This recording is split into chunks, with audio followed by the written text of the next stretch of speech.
We have you on camera entering their cells. I'm sorry, I don't know what you're talking about. Sure you don't. I was doing my rounds. That's my Turn job. around. Put your hands behind your back. Wait, why am I being arrested right now?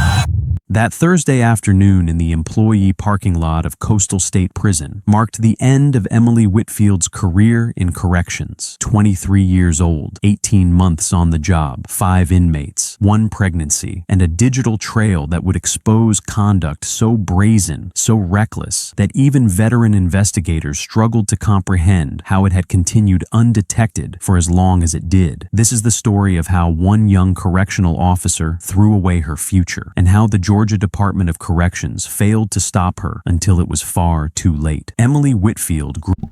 Welcome to another episode, everyone.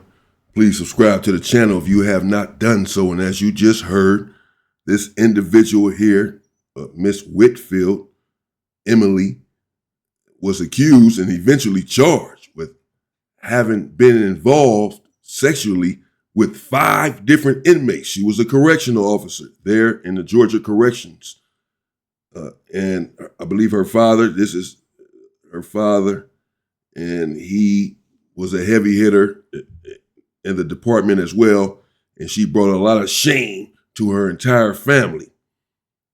5 different inmates, as you just heard, she was involved with voluntarily at different times. And it all caught up to her. One of them got her pregnant. She had ended up pregnant by one of the inmates. Let's continue.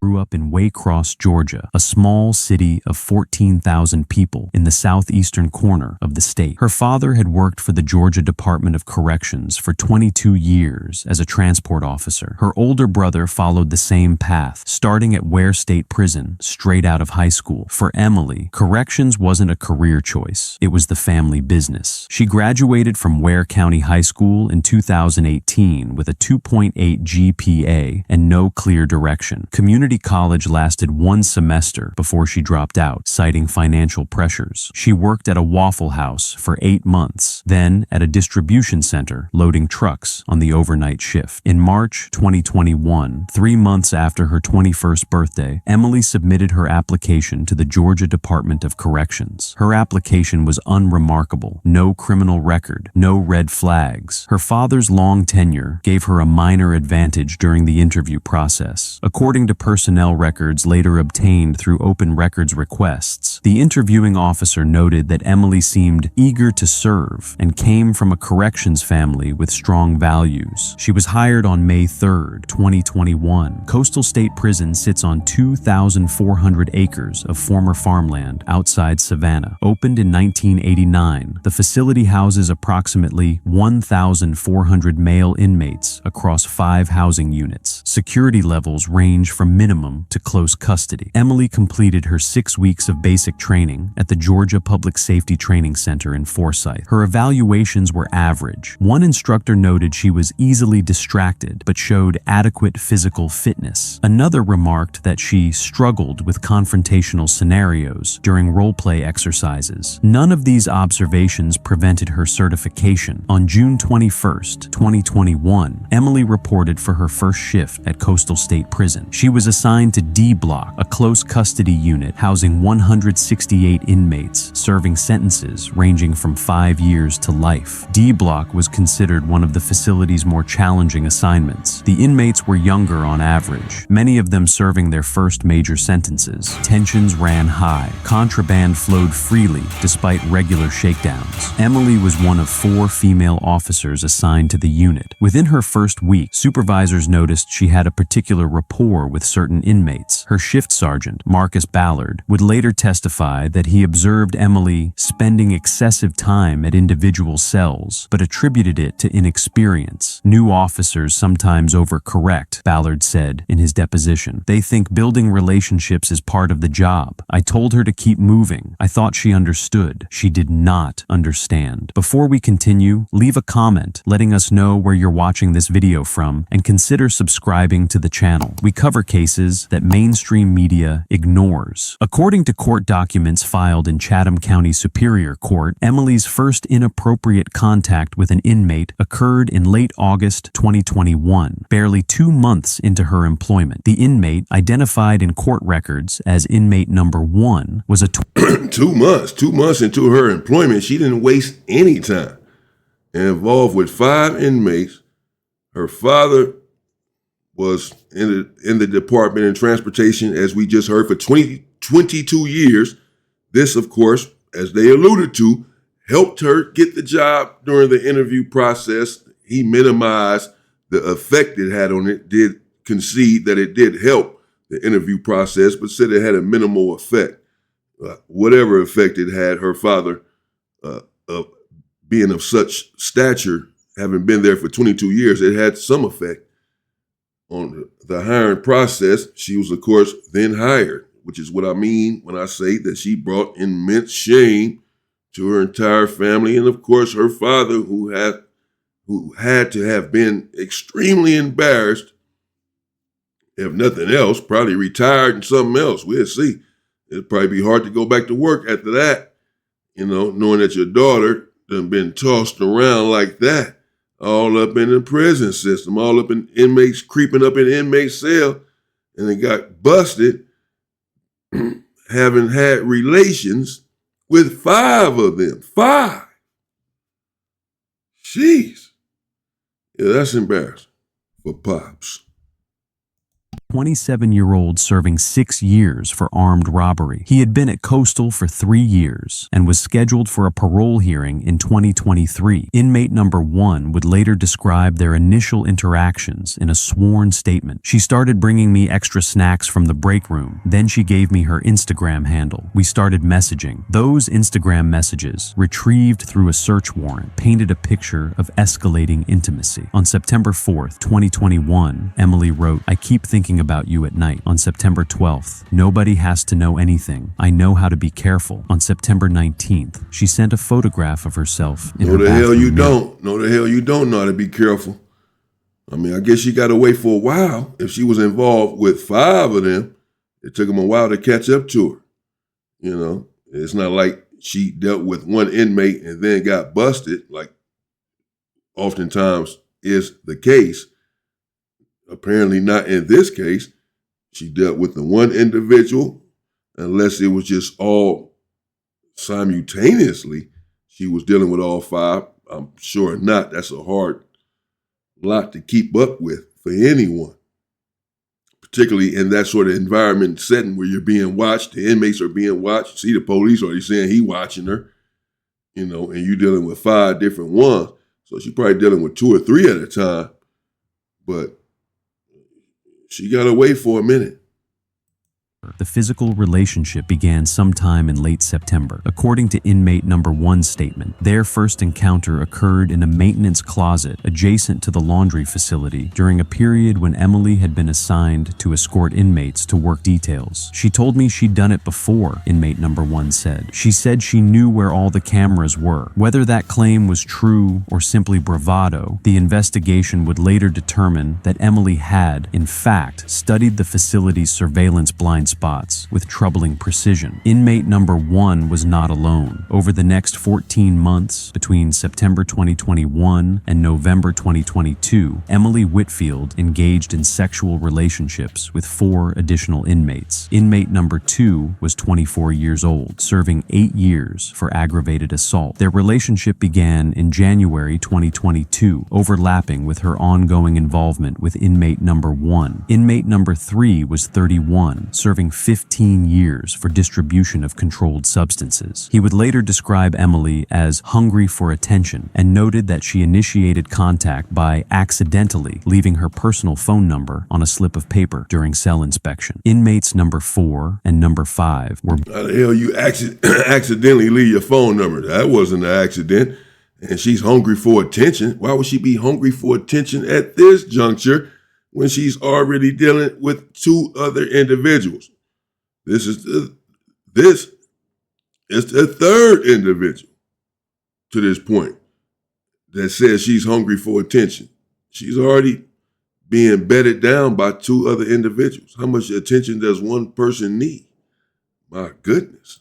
both contacted in the summer of 2022. Both were under 30. Both were serving sentences exceeding 5 years. The investigative file would eventually contain over 340 pages of Instagram direct messages, 87 photographs exchanged between Emily and the 5 inmates, and 16 separate incident reports from other correctional officers who had noticed suspicious behavior but failed to escalate their concerns. One such report, filed by Officer Denise Pratt on April 8, 2022, stated, Officer Whitfield observed an unauthorized area near B corridor at 22:45 hours. When questioned, stated she was checking on a reported disturbance. No disturbance was logged. No follow-up investigation occurred. Another report, dated July 14, 2022, noted that an inmate had been seen receiving items of unknown origin from Officer Whitfield's lunch bag. That report was reviewed by a shift supervisor, stamped, addressed verbally, and filed away. The pattern was clear in hindsight. Emily had grown bold. She was taking risks that should have triggered immediate intervention. Instead, the institution's oversight mechanisms failed at every turn. In late October 2022, Emily called in sick for 3 consecutive shifts. Her supervisor attempted to reach her by phone. She did not respond. On November 2nd, Emily returned to work. A colleague noted that she appeared pale and distracted. During a break in the staff lounge, another officer overheard her making a phone call in which she said, "I don't know what to do. I can't get rid of it." That officer reported the conversation to Human Resources, believing Emily might be experiencing a personal crisis. Human Resources scheduled a wellness check for November 7th. Emily did not attend. On November 9th, during a routine administrative review of employee medical claims, a benefits coordinator noticed that Emily had submitted paperwork for prenatal vitamins. This finally triggered an escalation. On November 14th, 2022, the Georgia Department of Corrections Office of Professional Standards opened a formal investigation into Emily Whitfield. Investigators interviewed 9 inmates from D Block. 3 initially denied any knowledge. 5 refused to speak without legal counsel. 1, inmate number 3, provided a full confession within the first hour of questioning. "She's pregnant," he told investigators, "and it's not mine, but I know whose it is." A paternity test was ordered. The results confirmed that inmate...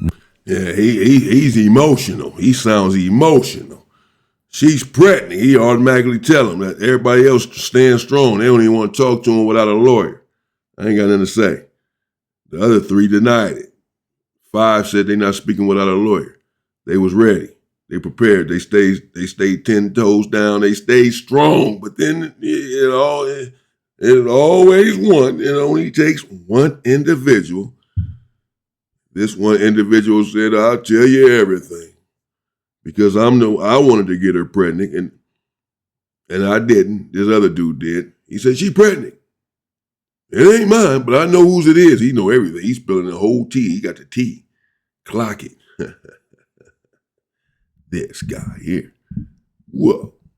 Number 2 was the father. On the afternoon of November 17th, 2022, Emily Whitfield pulled her gray Honda Civic into the employee parking lot at Coastal State Prison. 2 investigators from the Office of Professional Standards were waiting beside her designated parking space. Badge camera footage from that encounter shows Emily stepping out of her vehicle with a travel mug in one hand and her lunch bag in the other. Her expression shifts from confusion to recognition to fear in a matter of seconds. "Ms. Whitfield, we need to speak with you regarding an ongoing investigation," the lead investigator states. "Am I in trouble?" Emily asks. "We have some questions about your activities on D-Block." Emily sets down her lunch bag on the hood of her car. Her hands are shaking. "I want to call my dad," she says. "You can call anyone you want." Now you want to call your dad. But you was calling them other 5 dudes daddy.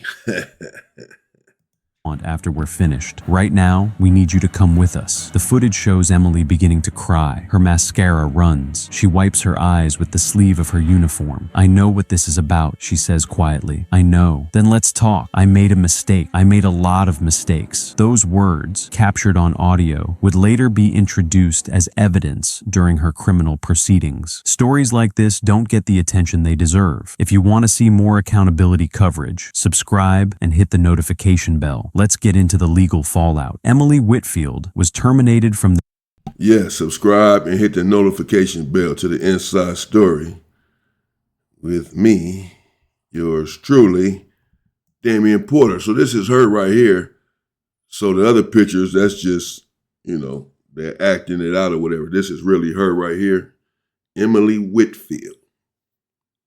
And it says, she's on the news. Breaking news. They got breaking news there. Coastal State Prison officer arrested on sexual misconduct charges. She was arrested. Got on an orange jumpsuit now. Oh man, after dealing with 5 dudes, they caught her. She started getting too loose. She started off talking about she know what she's doing. She know all the ins and outs. Don't worry, I got this. I know what I'm doing. No, you don't. I know how to cover myself. No, you don't. You done got busted with 5 just that we know about. But, that's because of one dude snitched on her, though. He snitched. He's a rat.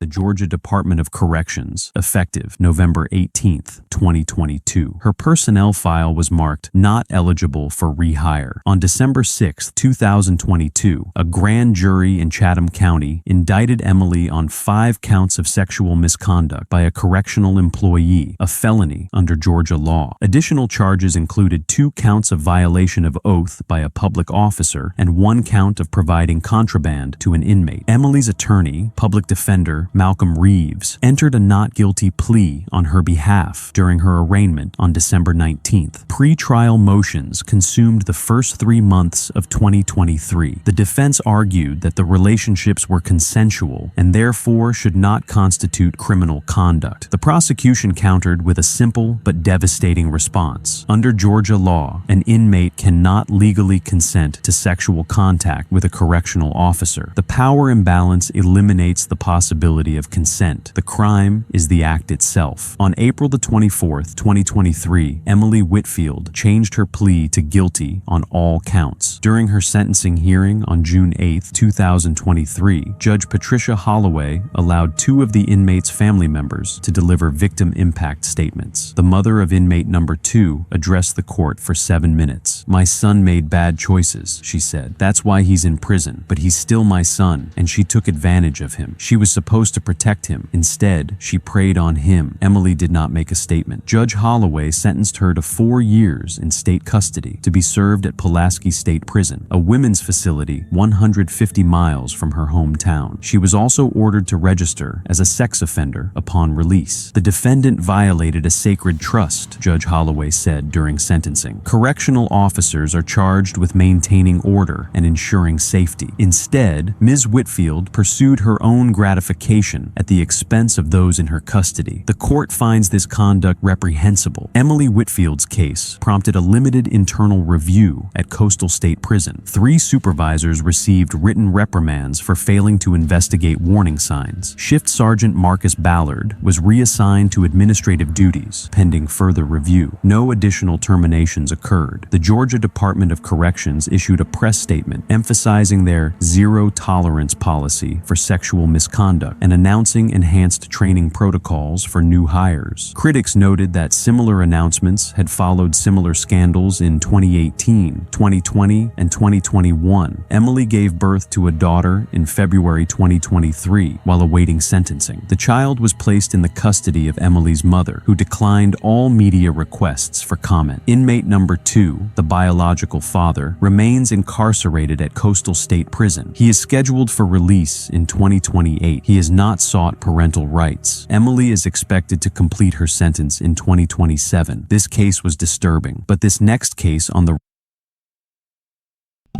Dang. Okay, 2027. So she gets out next year. Got 4 years for this.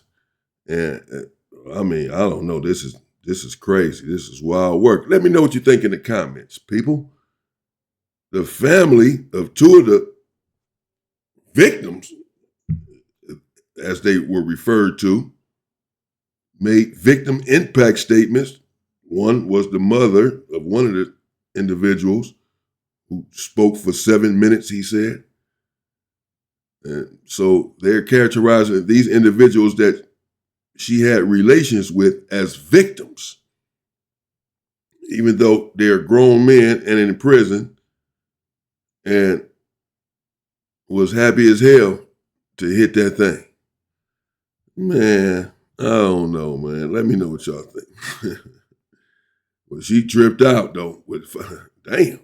5 dudes got caught up, and she had a baby while she was fighting the case. Got 4 years, so then she's in prison and can't even raise her child for the first crucial years of that child's life.